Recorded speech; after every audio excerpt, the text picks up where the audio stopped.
Welcome to Stream Week. It is Tuesday morning, afternoon, or evening, wherever you are at. We got a bunch of people watching today's Tuesday UI design stream. All of this is in celebration of the launch of my new 30-day UI design program. Very excited about that.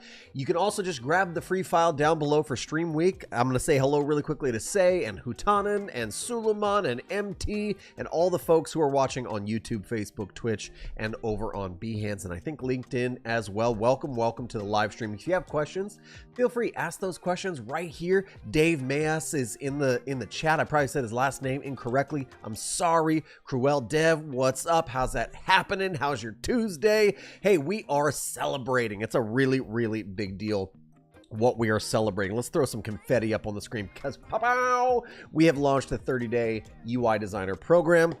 It's a 30-day immersive program. It is not a course. It is so much more than that. A full-fledged training program with 30 days of curriculum, as well as live sessions, interactions, like all sorts of great stuff. Actually, like graduate, get a certificate, do your thing. So really excited about that. Hey, just really quickly, humor me. It's this Tuesday. Let me just show you really quickly what the 30-day UI program is all about. Then and while you're doing that and watching it, grab the file. You can see the free Figma file link down in the description, because we're going to be actually designing a little bit of a dashboard navigation.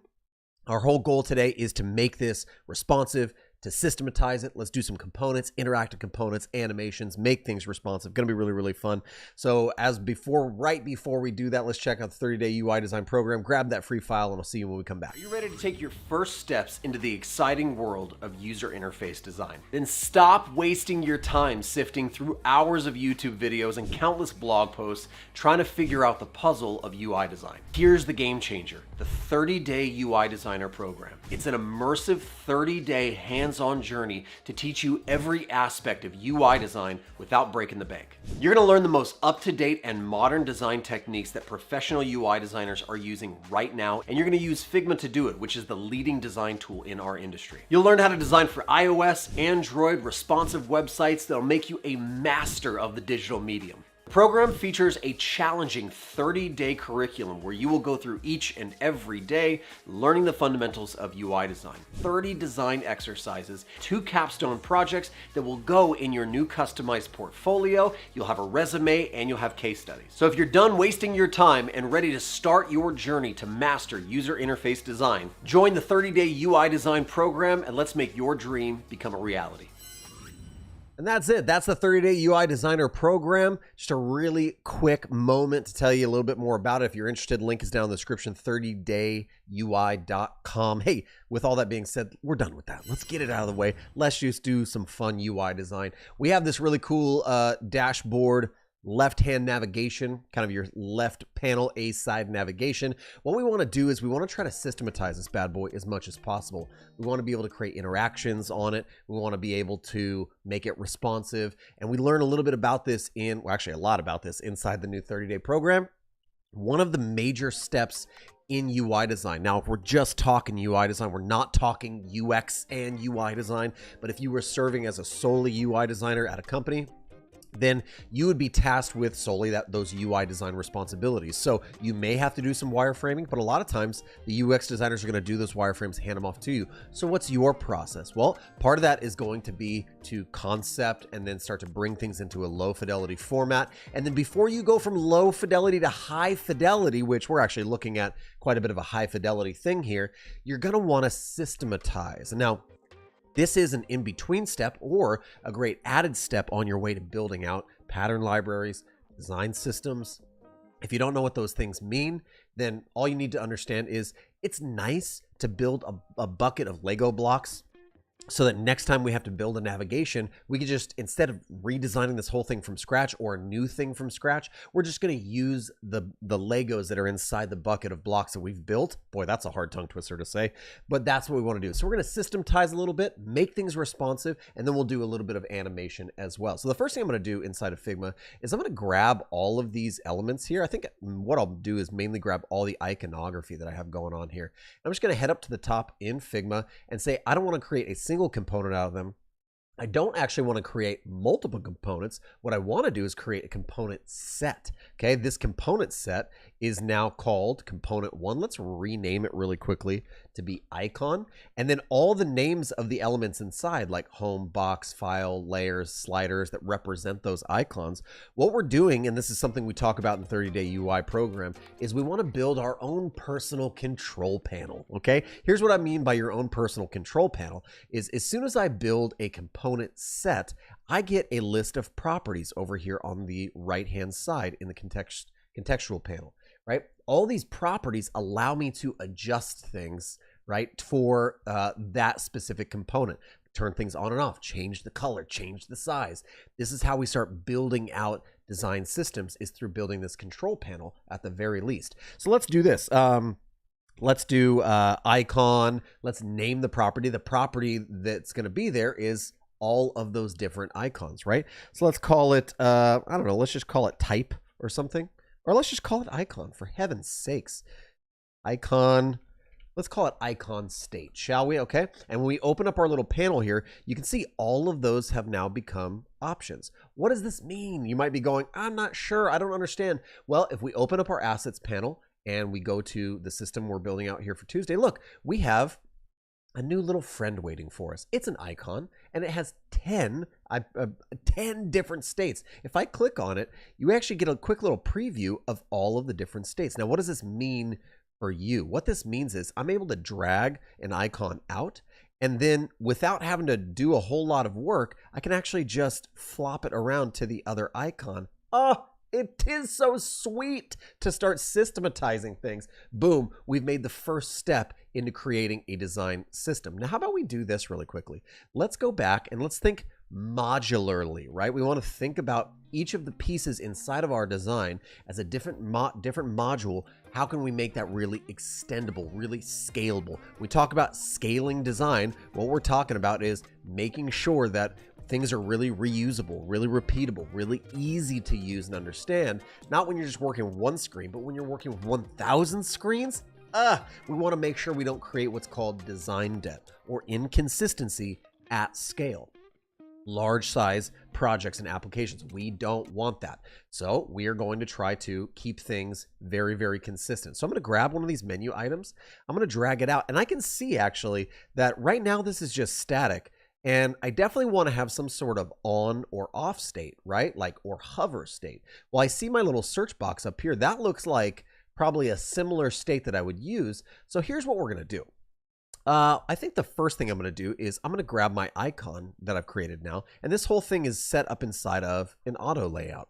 We're not going to get into, we're going to do some auto layout, but we're not going to teach it from scratch today. But I'm just going to drag that sucker inside, and that's a little house. So what I'm going to do is I'm going to change it back to home. Okay, we're not doing a whole lot here. Things are not super spicy yet, but we're about to get real spicy. I promise you that. Okay, because what we want to do is we have, and I'm going to change this just to say label. Okay, so that's going to be the label for our item.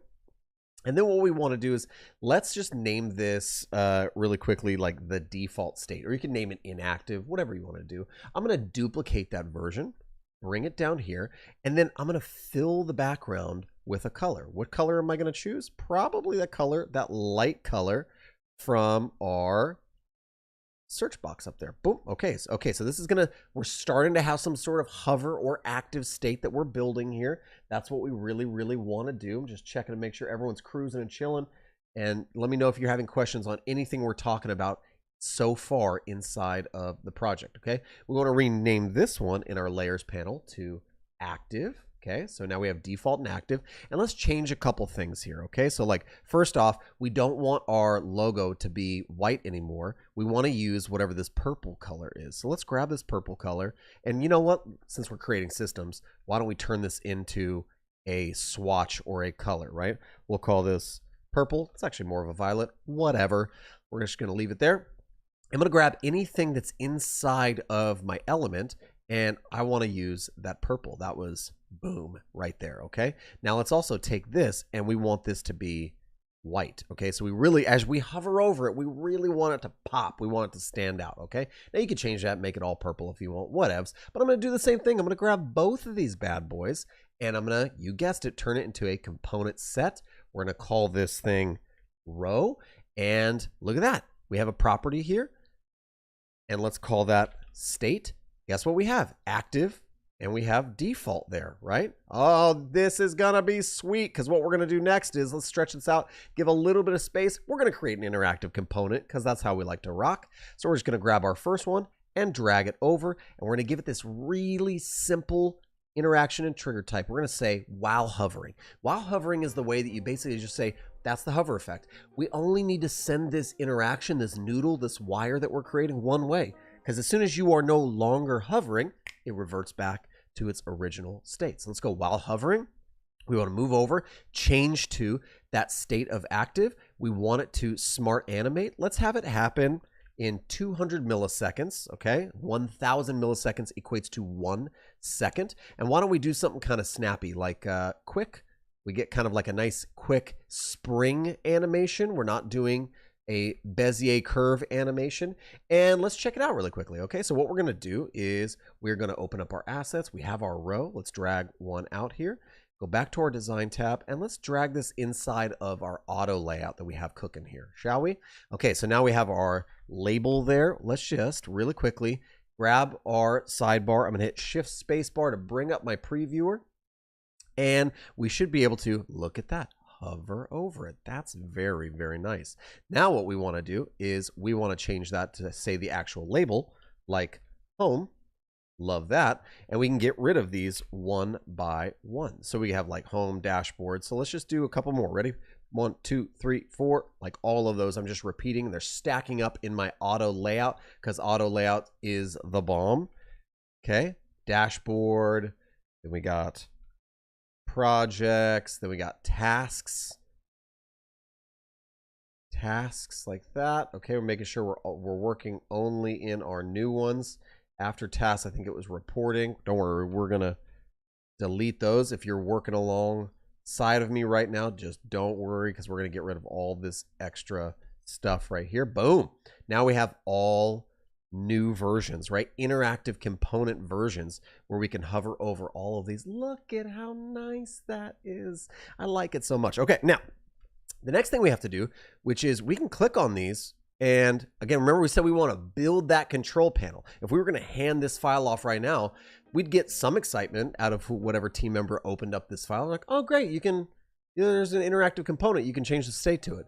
But what if I want to change the icon? Well, I got to drill down, I got to go find the icon, I got to insert the icon.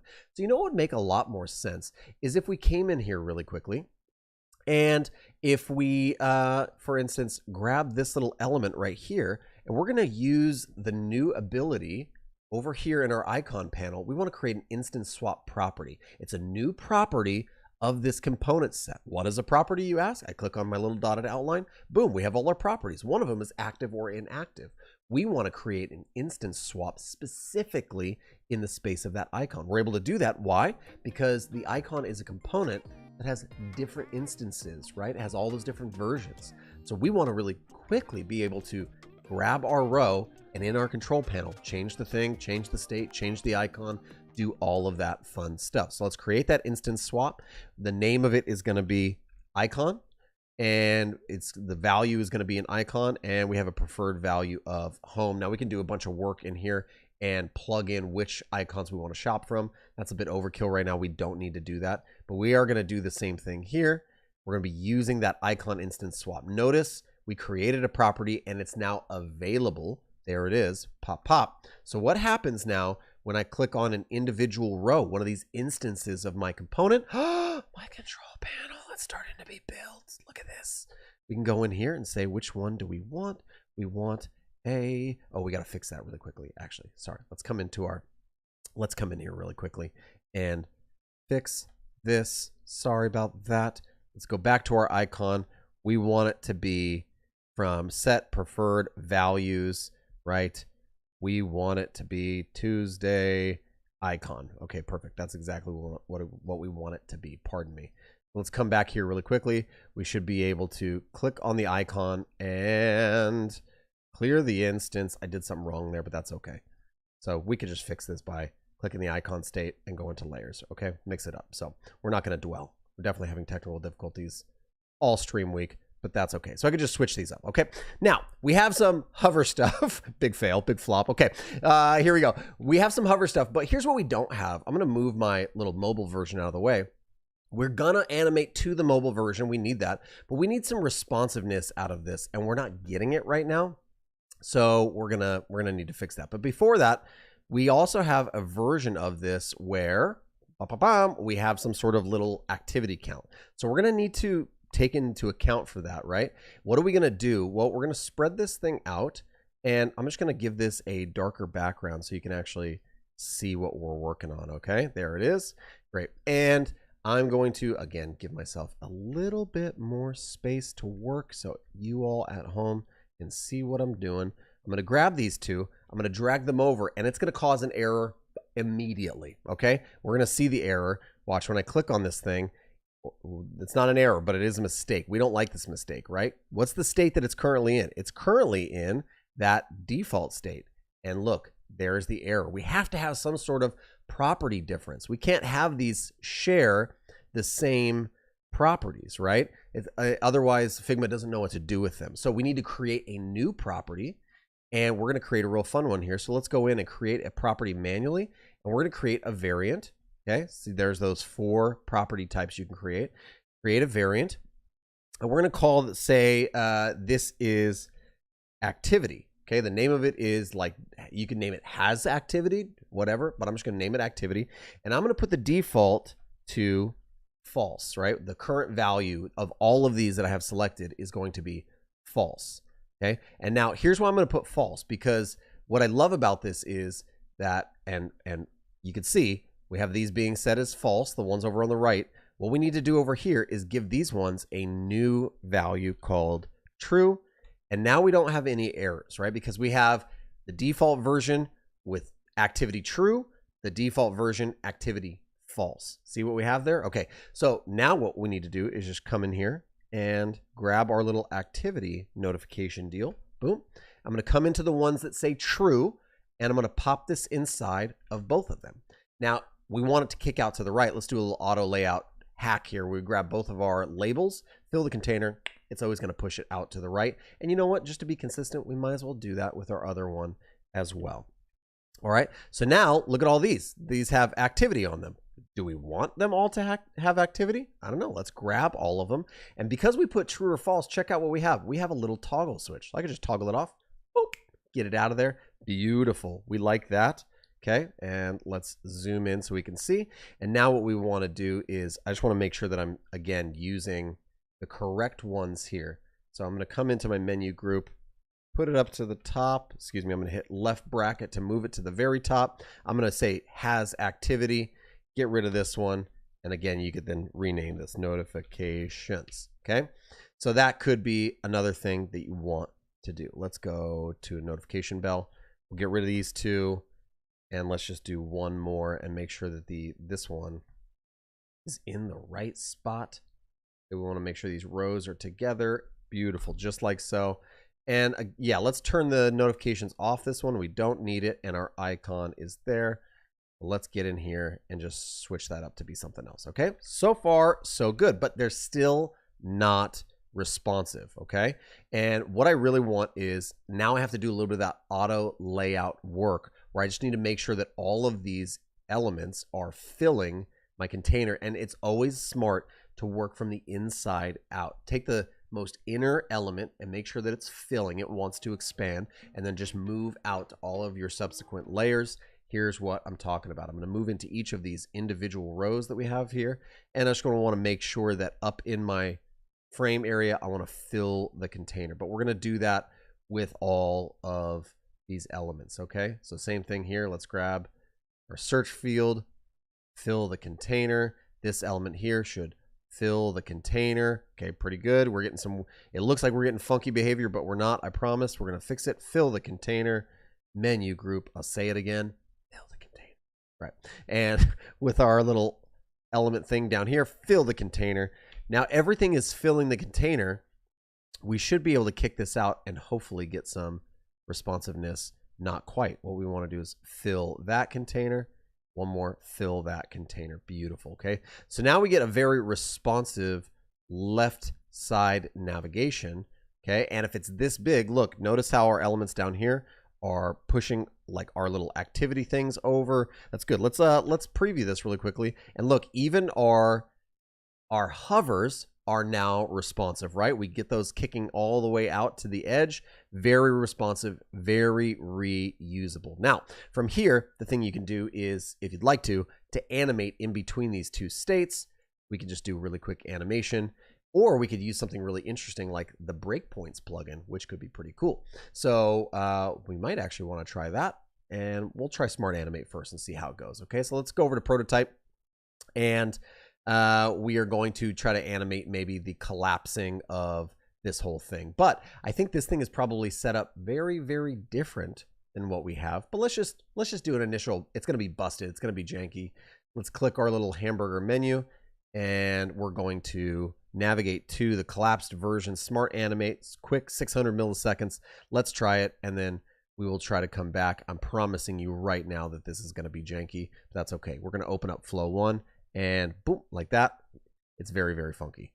It's very, very funky. But let's try it actually inside our previewer, because we might be getting weird little things inside there. Okay, so that's close enough actually, where it's not the worst thing that's ever happened in the history of happenings, but it's not the greatest thing either. Definitely one thing we want to do is take off our... We don't need it to be previewed inside of a phone. This is definitely not meant for a phone. The better thing to do here would be to actually delete this version, go back to design, and actually recreate our collapsed version, because now everything in here is new, right? It's very, very specific. So what we might want to do is like hide this element, something like that. We could hide all the labels inside, something like that. You know, hide that. Come in here and change this back to turn the notification off, whatever. And then because it's responsive, now we can just collapse this thing over. And we could probably hide this thing as well. Okay, something like that. Almost there, and hide this thing. Okay, so now we, again, Figma really cares about all the elements being the same name, in the same layer stack. It matters, right? And so you can't be animating from one element to another. We talked about that a little bit yesterday. Let's try this Smart Animate now and see if it works a little bit better. Okay, fantastic. I'm gonna grab here and let's open our presentation mode again, see how it works out, if it looks a little bit smoother. Okay, so let's see if we can collapse. Much smoother. There's a little bit of jankiness, but we get actually all of our elements popping out. Look, they're all responsive. We got cool hovers over all of them. Close it up. We get a little bit of bounce, which is kind of cool. If you don't like that bounce, change it to a different spring animation, linear animation, Bezier curve animation, whatever you want. But that feels pretty good, and I feel like that's actually a decent stopping point for today. And so make sure you jump in, grab the free Figma file. The link is down in the description, because we got yesterday's for Monday, we have today's for Tuesday, and we still have a couple more streams happening this week. And again, all of this is in celebration of the new 30-day UI design program that launched. So if you love learning about user interface design, maybe you're transitioning from graphic design, print design, web design, some other form of creative professional design work, and you want to get into UI design, it's a great time to do so. The industry is in need of fantastic UI designers, and this program, this 30-day program, is going to help you to do that. Throughout the program, you will encounter over 30 different design exercises. You'll build 2 capstone projects. You will build your portfolio, case studies, and you'll be ready to start presenting yourself, applying for jobs in just 30 days. So this week, launch week, 25% off. Link is down in the description, 30dayui.com. Check it out and join me right here, same time, same place, for the rest of our stream week, where we're doing these fun and awesome little UI design tutorials. We'll be right back here at the same time tomorrow, and I cannot wait to see you all. Take care. Thanks for being here. See you soon.